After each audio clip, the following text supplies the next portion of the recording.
산업혁명기를 거치면서 생산력은 향상되었고 소비자들은 구매력을 갖추기 시작했습니다. 이제 소비자들이 선택할 물건을 만들 기업이 필요한 때가 된 것입니다. 대량 생산을 위해 공장이 지어졌고 이 과정에서 자본가들이 역사 전면에 등장합니다. 최고의 부자가 되기 위해서는 새로운 시대를 읽는 해안이 필요한 법입니다. 이제 기꺼이 위험을 감수하면서 새로운 가능성에 도전해 기회를 발견한 사람들이 역사에 등장합니다. 선택된 사람이 아니라 자신의 선택으로 역사를 바꾼 사람들, 그들의 시대가 열린 것입니다.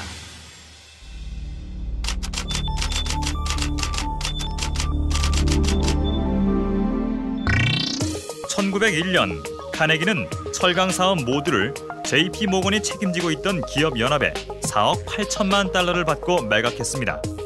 그리고 모건은 이 회사를 주축으로 미국 철강업의 65%를 차지하는 US 스틸을 만들게 됩니다. 아무래도 내가 큰 실수를 저지른 것 같습니다. 1억 달러를 더 받고 회사를 팔 걸 그랬습니다. 그랬더라면 당신은 바로 1억 달러를 더 받을 수 있었을 겁니다. 부자로 죽으면 명예를 잃는 것이라고 했던 카네기는 자신의 신념대로 성공의 절정에서 회사를 매각하고 남은 여생을 자신의 재산을 사회에 환원하는 데 바쳤습니다. 앤드루 카네기는 자수성가한 부호 가운데서도 입지전적인 인물이라 할 수 있습니다. 12살 나이에 그는 하루 20시간씩 일주일에 6일을 일하고 주급 1달러 20센트를 받았다고 합니다. 그 후 전신기사로 일하고 또 철도 운영에도 참여하며 안정적인 생활을 하던 그에게 드디어 새로운 도약을 할 기회가 왔습니다. 그가 선택한 것은 바로 철강 제조업이었습니다. 우리 기계는 20년이나 됐지만 계속 보완해서 문제없이 사용하고 있답니다. 이미 버렸어야 할 기계를 아직도 사용하고 있군요. 그런 낡은 기계를 사용하니 영국은 미국을 앞지를 수 없는 겁니다. 1900년 카네기 스틸이 생산한 강철은 미국 전체 생산량의 25%를 차지했습니다. 미국의 철강 산업은 그의 노력으로 비약적으로 발전할 수 있었습니다. 새로운 설비를 도입하고 또 개선하는데 그는 누구보다 열심이었습니다. 보다 좋은 기계가 있다면 그는 기존의 것을 과감히 버렸습니다. 또한 카네기는 가능한 표준 공정에 맞게 모든 작업 과정을 규격화해 규모의 경제를 실현했습니다. 생산량이 많아질수록 원가는 하락했고 원가가 절감될수록 판매 가격 또한 낮출 수 있었습니다. 카네기가 일으킨 철강 산업은 당시 건축 문화까지도 바꿨다고 합니다. 강철뼈대에 콘크리트를 입히는 신공법이 개발되자 6층 이상의 건물을 볼 수 없던 도시 풍경은 고층 빌딩이 연이은 마천루 숲으로 변하게 됩니다. 하지만 이러한 과정에서 그는 노동자들을 착취했다는 비난에서 자유롭지 못한 것이 사실입니다. 1892년 홈스테드 제강소에서 벌어진 노조 파업은 10명이 사망하고 60명이 부상한 유혈 진압으로 막을 내렸고 결국 노동조합은 해산됐습니다. 부를 축적하는 것도 중요하지만 축적된 부를 사회에 환원하는 건 역시 중요하다는 신념을 가지고 있던 카네기는 이를 실제로 실천한 기업가였습니다. 부자로 죽으면 명예를 잃을 것이다 라고 했던 그는 자신의 희망대로 명예롭게 생을 마칠 수 있었습니다. 노동조합을 탄압했다는 비난을 받기도 했지만 앤드류 카네기는 분명 부의 역사라는 강물에 우뚝 선 기업가였다고 평가할 수 있겠습니다.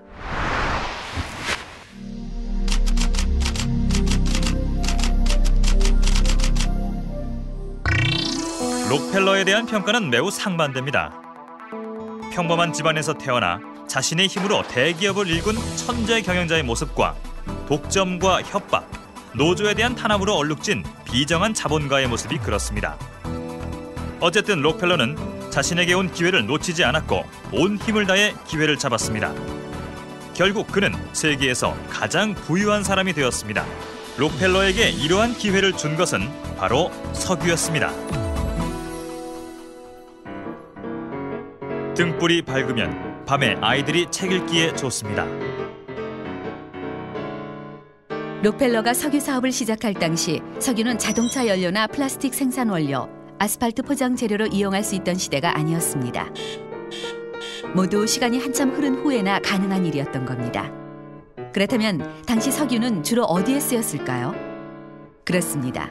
바로 등불을 밝히는 일이었습니다. 록펠러는 중국에 석유를 팔기 위해 등잔을 생산가에도 미치지 않는 싼 가격에 팔았습니다. 석유를 팔기 위한 사전 작업이었던 겁니다. 록펠러는 이렇듯 영업 분야에 뛰어난 소질이 있었던 게 분명합니다. 물론 경영 능력이 그보다 못했다는 말은 분명 아닙니다. 록펠러는 자유 경쟁이 불러올 이윤 하락을 인정할 생각이 없었습니다. 그가 생각해낸 해결책은 바로 트러스트였습니다. 그 결과가 바로 1882년 34개 석유 회사들이 모여 만든 스탠더드 오일 트러스트입니다. 트러스트에 참여하는 회사들은 외형적으로 볼 때는 각각 독립적이었지만 운영권을 수탁자에게 넘기고 자신들은 신탁자가 되는 일종의 독점적 형태였습니다. 그리고 수탁위원회의 책임자는 바로 록펠러였던 것입니다. 스탠더드 오일은 성공적으로 사업을 해나갔습니다. 하지만 스탠더드 오일이 성공적이란 말은 트러스트에 참여하지 않은 기업들이 피해를 보았다는 말이 되기도 합니다. 1890년 반트러스트법이 통과되자 1911년 스탠더드 오일 트러스트는 공식적으로 해체됩니다. 그 과정에서 록펠러는 시종일관 당당하게 자신의 입장을 이렇게 표명했습니다. 자본이 힘을 발휘하기 위해서는 자본의 생존 형태를 허용해야만 합니다. 세계 1차 대전이 일어나기 전 록펠러는 세계 최고의 부자가 되었습니다. 시대가 지닌 특성을 가장 빠르고 가장 첨예하게 분석했던 그는 오늘날 위대한 자선가로 선망받는 역사적인 사업가가 될 수 있었던 것입니다. 록펠러에 대해 쓴 다음과 같은 글로 그에 대한 평가를 대신할 수 있겠습니다. 록펠러가 10년 일찍 태어났다면 철도가, 10년 후에 태어났다면 자동차나 화학 분야가 그의 선택을 기다렸을 것이다. 또 만일 록펠러가 석유를 택하지 않았다면 석유 사업은 더 미미한 분야가 됐을지 모른다. 만약 그가 전기 산업을 택했다면 우리는 지금쯤 전기 자동차를 타고 다닐 것이고, 화학 분야를 택했다면 우리는 수소 연료로 가는 자동차를 타고 있을 것이다.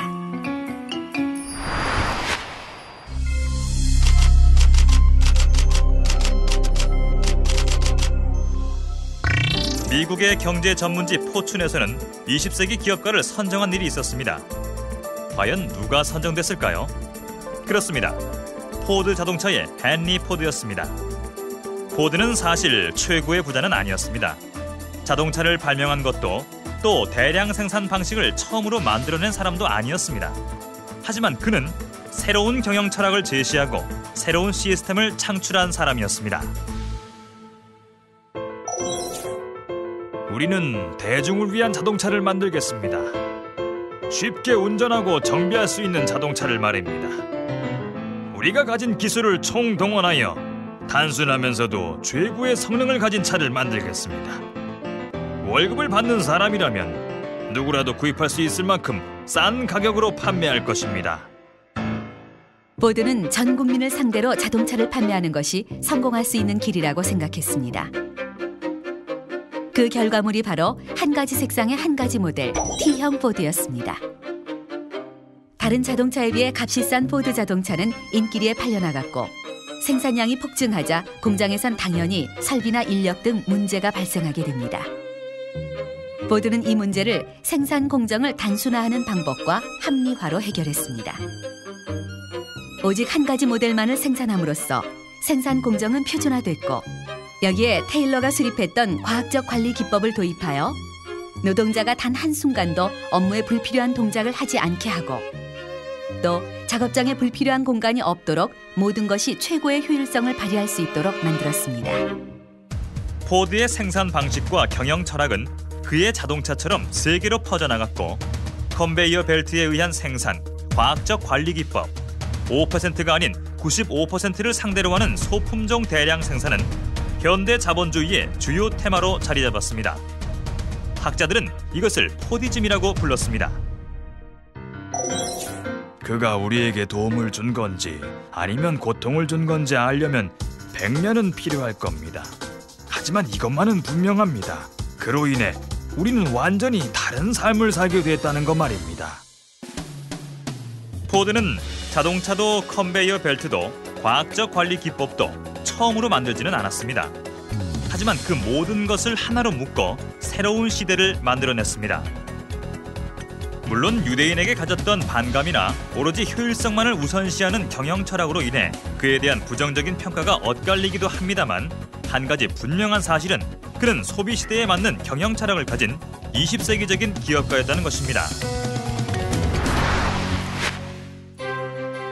철강왕, 석유왕, 그리고 포디즘이라는 말로 그들의 위치를 드러내는 카네기와 록펠러, 헨리 포드는 자본주의가 정착하던 당시 시대를 읽고 기회를 잡아 무서운 추진력과 끈질긴 노력으로 최고의 기업가로 올라설 수 있었습니다.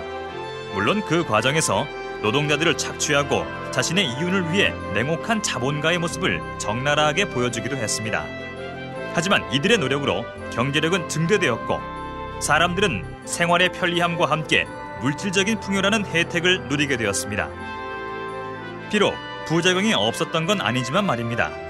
어쨌거나 이들이 우리에게 준 가장 큰 혜택은 도전할 수 있는 용기와 꿈꿀 수 있는 자유였다고 할 수 있겠습니다.